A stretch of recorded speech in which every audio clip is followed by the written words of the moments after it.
Firing!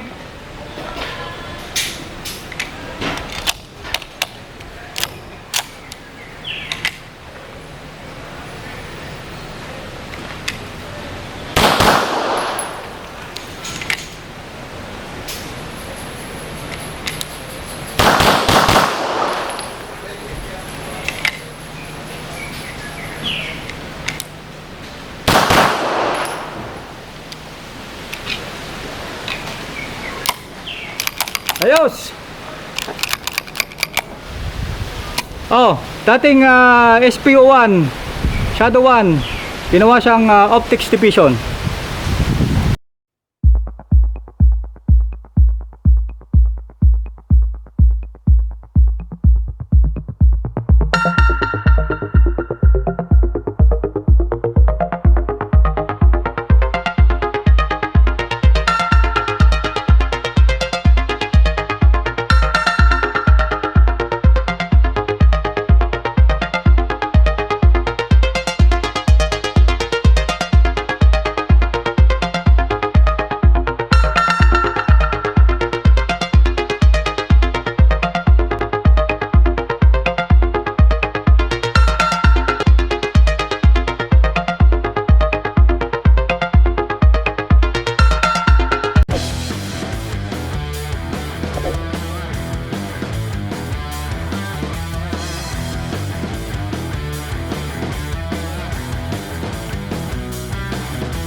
Ayan po guys, magandang araw po muli sa ating lahat at another vlog content na naman po tayo ngayon guys. Again, nandito po ulit tayo sa Mount Samat Firing Range, dito po sa Pilar, Bataan. Ito po yung firing range ng Home of Bataan Shooters Gun Club. At ang content po natin ngayon, another optics division gun. Ayan, may mga previous na tayong na-i-vlog in relation sa optics division gun. I think nakadalawa na yata tayo o tatlo. Pero ito po guys, kakaiba po to. Kakaiba pong optics division to kasi ito po ay nanggaling po siya sa production na gun. Production gun siya dati, tapos kinonvert po siya ng optics division. Ayan, at kasama ko po yung may-ari ng barel, si Sir. Ka-member ko po dito sa Bataan Shooters Gun Club. Sir, pakilala po sila sa ating mga viewers. Hello, Alan ko po, Bataan Shooters Club. Ayan, siya po yung may-ari guys. At i-discussan po namin. Ayan sir, ayan guys, proceed na tayo sa discussion at gun review ng kanyang barel ng optics division. At ito po yung kanyang barel. Ayan, kitang-kita nyo naman guys, napakaganda niya. So, ito po ay pag sa PPSA, optics division. Pagka sa Pismok naman, stock high cap optics ang kanyang division. So, itong baril na to ay galing po siya ng production division. Yung nga po yung nabanggit natin kanina. Ito po, sir, ay CSA 75 SPO1. Ayan, CSA 75 SPO1 Shadow. Oo. So, ito yung sinasabi nating Shadow 1. Kinonvert niya po into optics division. So yung optics division guys, kung mapapansin nyo, para siyang standard, pero tinanggal po yung standard kasi hindi na po siya pinapasok sa box kasi nga may optics na. So para siyang, pero same as standard siya. Ayan sir, pag-discuss naman, ito ay dinala mo kay Bibros. Oo, dinala mo kay Bibros. Ano yung mga binago niya po dito? Unang-una, kitang-kita na natin. Ayan, Magwell, tapos yung grip, tapos Cerakote, Bibros din, tapos yung Holosun optic. Yung optics, galing din kay Bibros. Tapos yung kanya, ito guys, pinaka-crucial. Kasi ang production division ay double action po siya. Ayan, yung ito ginawa niyang optic division, dinala niya kay Bibros, ginawa niya pong single action. Single action. Oo. So yung trigger ngayon nito guys, single action na siya. Ayan, so unang-una, alam naman natin pagka sa production division wala siyang magwell, 'di ba sir? Ayan, Wala siyang magwell. Ngayon, nilagyan na siya ng magwell. Ito ay boss component, yung kanyang model. boss component. Kung boss component kasama na po itong Kasama grip. grip. Oo. So itong grip, according kay sir kanina, hindi siya ginawa ng machine. Kumbaga parang hindi siya binili niya na to including yung magwell na ayos na, nagawa na. Kinabit na lang ni Bibros tapos sa kanya sinera coat. Okay. Okay guys, na-discuss na natin yung kanyang external magwell, yung grip, yung serration ng ano niya slide saka yung frame, yung pagkakasera coat. Itong mounting ng yung optic mo sir, ginansmith na rin ni Bibros. Siya na rin nag-transmit. Nilubog nila to, kinat nila to, may cut yan. Kinat daw nila to. So sa kanila, kung makapansin nyo, mayroon siyang plate. Nilagyan niya siya ng plate. Para pumantay siya. Para pumantay. So in relation naman sa kanyang internal guys, yung ito po pala ay 9mm. 9mm po siya. So, usually sa optics division, mas prepare nila yung 9mm kasi nga para daw pag malakas kasi parang ginaano nila masisira yung optics. So much better sa 9mm. Ayan, tapos yung internal naman niya, yung barrel niya po stock, wala siyang pinalitan.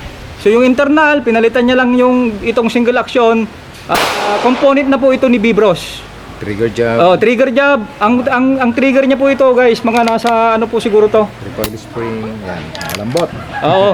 Mga nasa 1.5. Tapos ang pinalitan ni sir, mga recoil spring. Yung isa. Recoil spring kasi medyo lumambot na rin yung ano pagkasamo sa kanya. Ayan.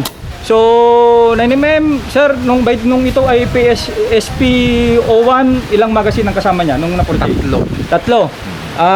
Ngayon, kasi alam naman natin guys, yung optics division ay sinusukat yan 141.23 something ganon. So pwede siya sa up to 21 rounds. So sir, pakita natin yung magazine mo. Ayan, so yung magazine ni sir, naglagay siya ng base pad.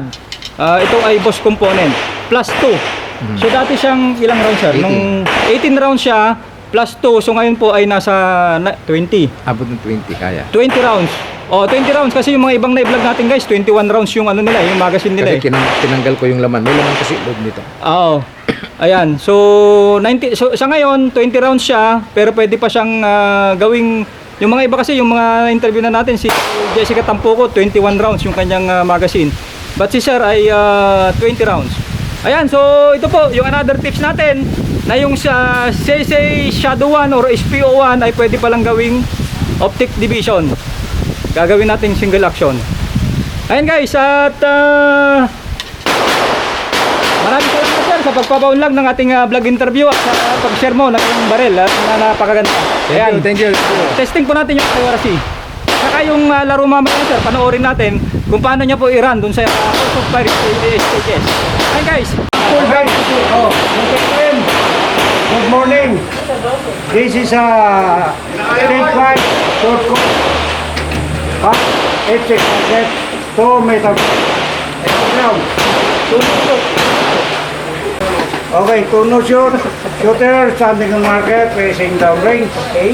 Gun, magazine inserted only. Okay. On signal and get target within the market in shooting area. Okay, boss. Thank you very much, boss.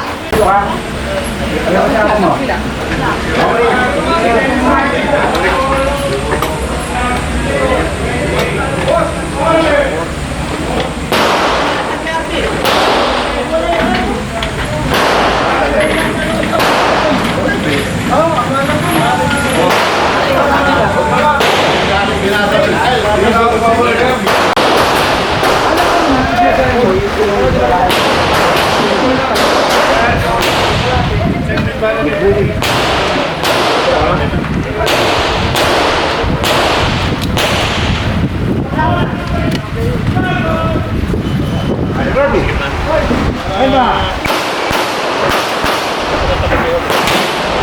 Pala kanina pala yung monster, malabot.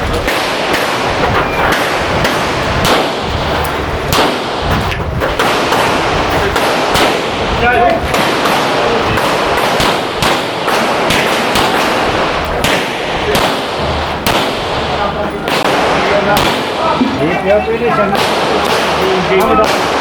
holster 2505. Load, M-Nick ready. Loaded to.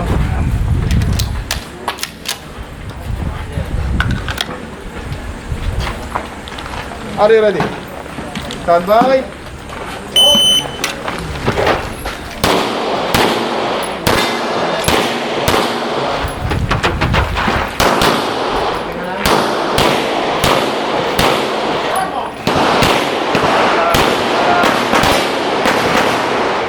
Yung finish, ang load.